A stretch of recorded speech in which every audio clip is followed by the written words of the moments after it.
Welcome back. In this video we will speak about the formula. After we know this name is cell.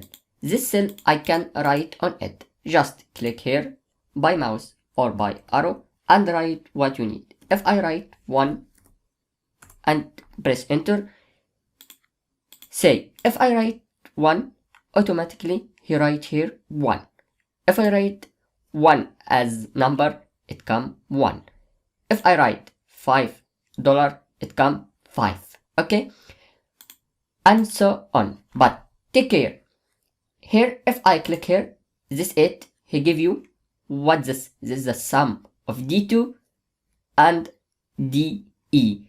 D2 is from this column D and from arrow 2 and from E here column and 2 from arrow. He speak about this. If I click double click, he will highlight it, the 2 cell or more than this cell, all cell he will use in the formula, he will highlight it.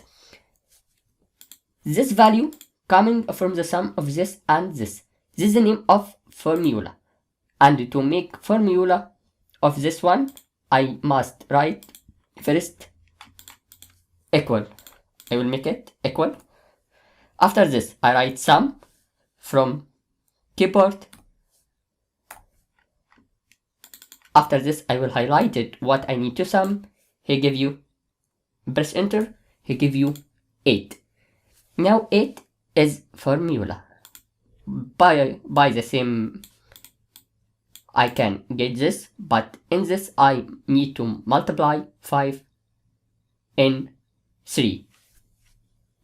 To make the formula, I make equal and multiply D3, this one, in E3, this one, it's come 1, 5 or 50. Thank you. This all thing about formula.